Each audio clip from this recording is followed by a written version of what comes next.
Hey everybody, how are you? Happy Wellness Wednesday. Sylvie here, coming to you live from Charlotte, North Carolina. See, our beautiful leaves are changing here. I love seeing that. So thank you for joining me. Let me know if you're watching the live or replay.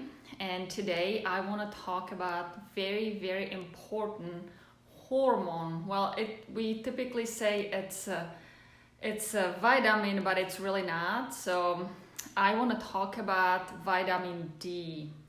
Why? Because, with fall and winter coming, depending where you live, you will be experiencing shorter days, right? Longer evenings. And this is the season that most people get really concerned about vitamin D.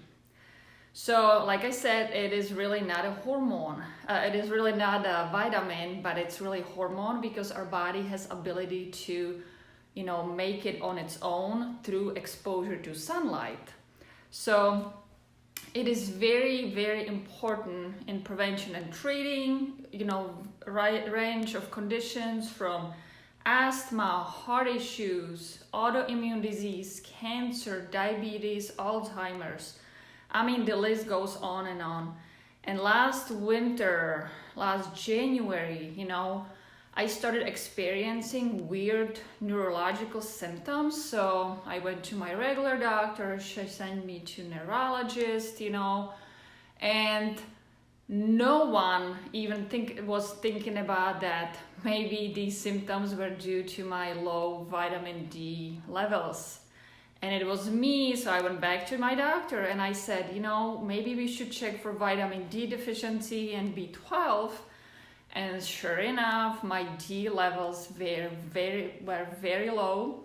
So she put me on a 50,000 milligram units a week. So I just want to let you know that was my story, and I never knew I can be deficient in vitamin D because I do spend a lot of time outside, right? But as we are getting older, and especially in the winter, you do not absorb as much, when you are younger. And if you have a little darker skin, you need more exposure as well. So that was my story. So now I'm big about educating others, because typically, even if you go for your wellness checkups every year, like I do, doctors don't check vitamin D levels. So it is super important for our bone health, for the future, for, to risk of osteoporosis, as so many women, struggle with that later in life, right? So it is really hard to get vitamin D in our diet, right? It is in some fatty fish like mackerel, tuna, halibut, and some mushrooms, but that's about it. So you really have to get it from a sunlight. So the darker your skin is, the more sunlight you will need. And I'm not talking sunlight, if you put a sunscreen on, you're not absorbing any vitamin D anymore. So spend at least, in the winter, at least 40 minutes every single day outside on the sun.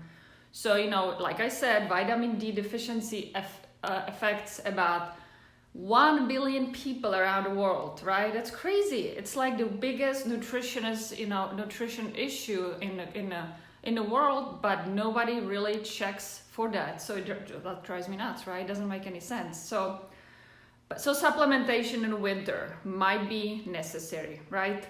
If you know me, I always look for food source nutrients, but vitamin D might be one of those that you really might need to supplement in the winter time, especially, So there are two kinds of supplements.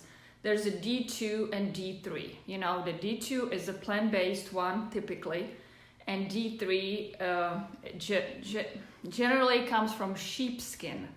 So the D3 kind has been proven to be way more effective for our body, for absorption.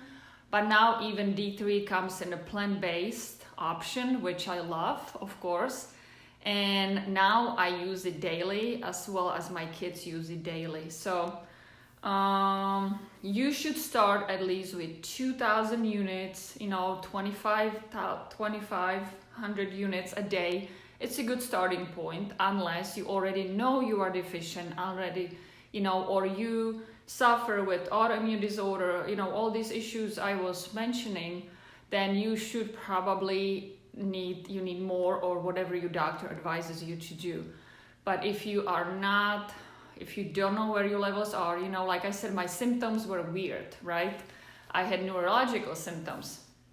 But like anything really, if you Google yourself, vitamin D deficiency symptoms, the list is long. So from, if you are getting sick often, you get colds often, you have, you feel tired, you feel fatigue, you have a back pain, bone pain, you suffer with depression, kind of your mood is down, you experiencing bone loss, hair loss. This can be all linked to vitamin D deficiency. I know the list is long, really.